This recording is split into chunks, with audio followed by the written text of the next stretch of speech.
Fanahy entin'i Pasteur RATIANARIVO Rabarijaona.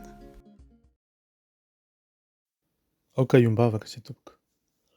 Andriamanitra ô rainay amin'ny alalan'i Jesosy Kristy Tomponay ianao. Lehibe ny famindramponao sy ny fitiavanao ka mbola nomenao indray fofona na mahavelona izay amin'izao maraina izao. Mankalaza anao sy mitsaoka anao izahay, manome voninahitra anao. Ilay tompony tompo sy mpanjaka ny mpanjaka, Andriamanitra sy Andriamanitra rehetra. Tsara sady mpanao tsara ianao.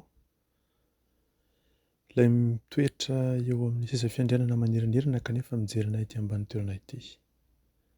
Lehibe izany famindramponao sy fitiavanao izany koa dia miakoko aloha ny voninahitra ao zahay Jesosy Tomponay. Ary dia mangataka ny famindrampo aminao, famelan-keloka satria tsy tanteraka ao anatrehanao. Diovy re amin'ny rano saripidina latsaka tao Kalvaria, ho afaka amin'ny fahotana sy ny tsy fahamarina rehetra. Mangataka ilay Fanahy Masina kosa mba hitaridalana anay. Avia Fanahy io, tairo lalana zahay. Avia Fanahy Masinao, mangataka ny tolotsaina avy aminao zahay. Avia Fanahy Masinao, ampiarezona fomam-panahy anay. Avia Fanahy Masinao, aoka ianao no olalana sy fodalananay amin'ny andro-beny rehetra. Dia miasa mahery tompo eo amin'ny fiainan'ny mpanao tsirairay avy. Iny ny olonao rehetra izay mandray izao hafatra izao. Menaranao masina sy manakira avy Nazareta Jesosy no izay manisy mangataka izany vaka izany. Saotra iray malalo. Alleluia. Amen. Mbola hotombona amintsika mandrakariva ny ry havana ny fahasoavana. Ary koa ny fiadanana avy amin'Andriamanitra raintsika Jesosy Tompo ary ny fampiraisana avy amin'ny Fanahy Masina. Amen. Ny lohateny izay tonga amintsika amin'ity andro anio ity dia ny hoe azo antoka ny bitsiky ny Fanahy Masina. Azo antoka ny bitsiky ny Fanahy Masina. Hoy ny soratra masina ao amin'ny bokin'ny Asan'ny Apôstôly toko 2:12, ny andininy 2:12 ka hatramin'ny andininy 9:20. Acte 16:16-18. Amin'ny anaran'i Jesosy. Ary nandeha ho any amin'ilay fitoerana fivavahana izahay, dia nisy ankizivavy anankiray nanam-panahy mahavaly ny fanena taminay. Ary ny faminaniana nataony no nahazoan'ny tompony harena be. Izy nanaraka ny Paoly sy izahay ka niantso hoe ireo lareo dia mpanompon'Andriamanitra avo indrindra izay manoro anareo lalam-pamonjena. Ary nataony tamin'ny andro maro izany. Ary sosotro Paoly dia nitodika ka nanao tamin'ny fanahy hoe mandidy anao aho amin'ny anaran'i Jesosy Kristy hivoaka aminy.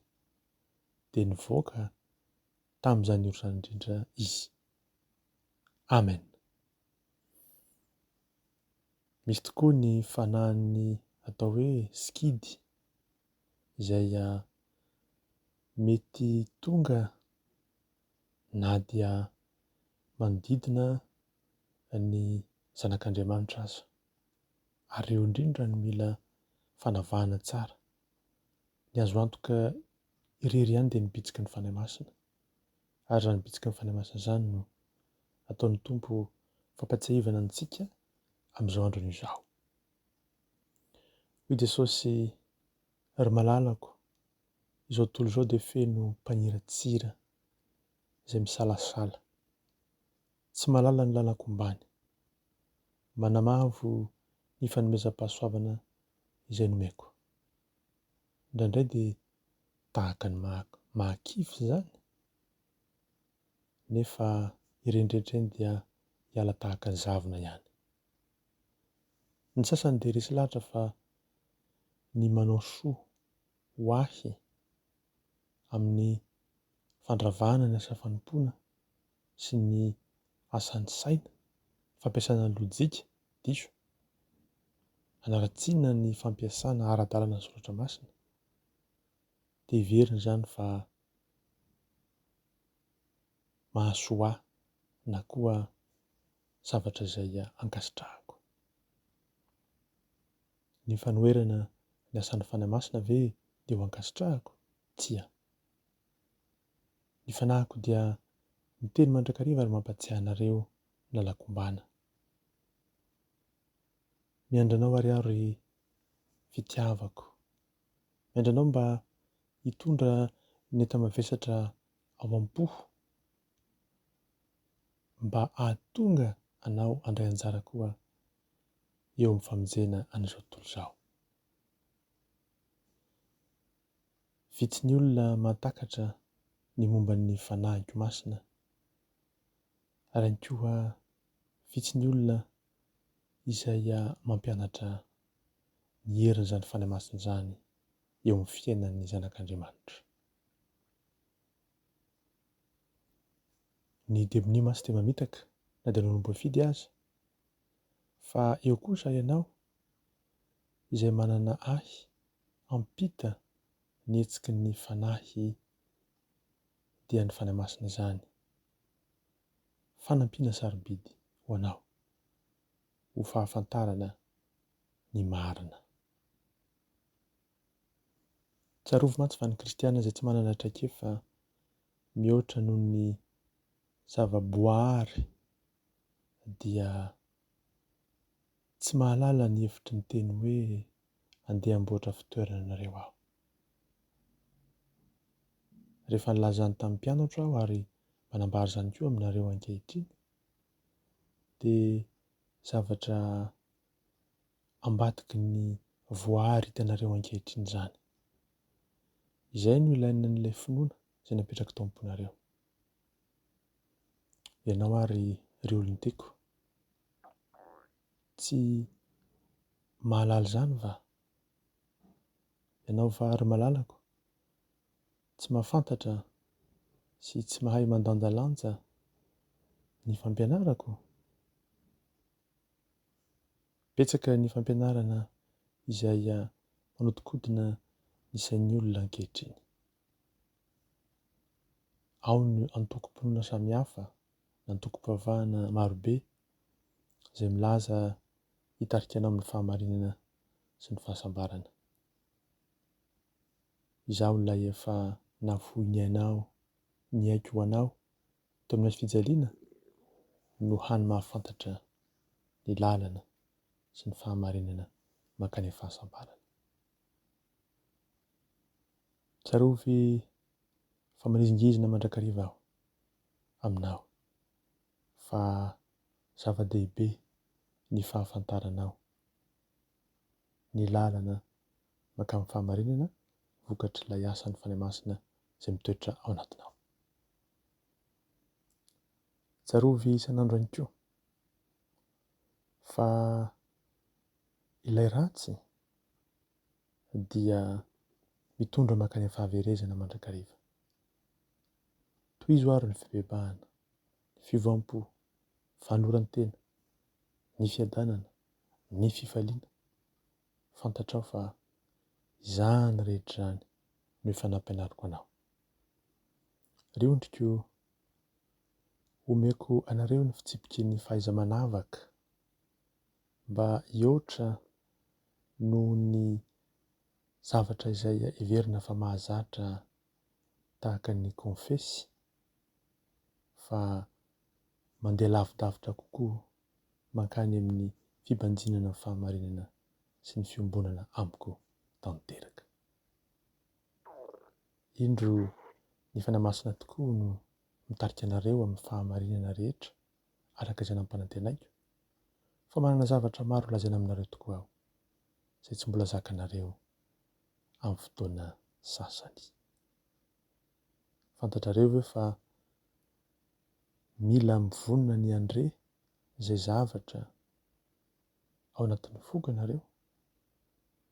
Fa io tokoa no voasoratra hoe fa raha tonga ny fanahany fahamarinana dia izy no hitari-dalàna anareo ho amin'ny marina rehetra, fa tsy teny ho azy izy fa izay ho reny dia ho lazainy avokoa, ary ny zavatra ho avy aza dia ambariny aminareo. Izy ankalaza fa handray avy amin'ny ahy izy ka hanambara izany aminareo. Io fanahany fahamarinana io no tiako ho antsoinao isan'andro ry malalako. Hiasa omponao isan'andro, hanova ny fonao isan'andro, handehananao araka ny sitrapon'Andriamanitra isan'andro.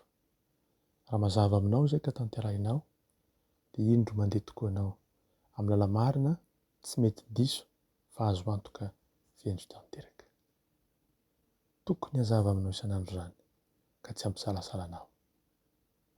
Mampianatra anao mandrakariva momba ny fahasoavako aho, momba ny fahatsarako, momba ny famindram-poko, momba ny fasitranana izay entiko, momba ny fahamelan-keloka, momba ny fampanantenako, ny amin'ny teniko sy ny fomba hianteherana amin'izany. Eny, nampita taminao aho ny vokatra rehetra sy ny fantsona andraisanao izany dia ilay fanahiko izay miasa ao aminao.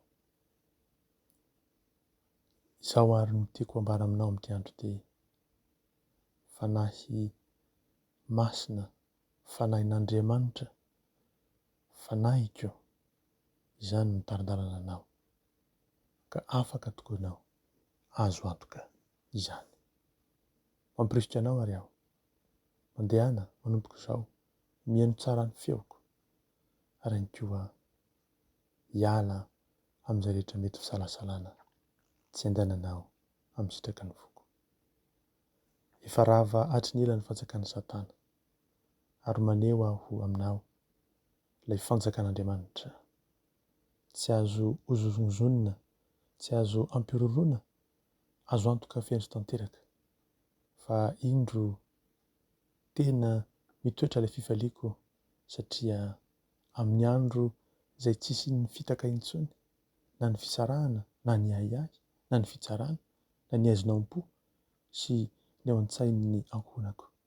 Endre ny faniriako izany andro izany, endre ny fifaliako raha avy ny andro avy eloman'ny rehetra izay afaka miaina ao anatin'ny fiadanana feno dia mifanohitra amin'izany ny zavatra misy mbola hita ankehitriny. Eny, ny firaisanao amiko no hiainanao sahady izany paradisa izany, no ny herin'ny fanahiko izay mitoetra. Aokary, hanana mandrakariva ilay fahatokiana ianao, ilay fahazonantoka fa ny Fanahy Masina dia manoro marina anao ny lalako ombana. Mandehana, mahereza, mitoera eo ambany elatry ny fahasoavako, mandra-pisehoko eny amin'ny rahalanitra. Hoy Jesosy avy any Nazareta.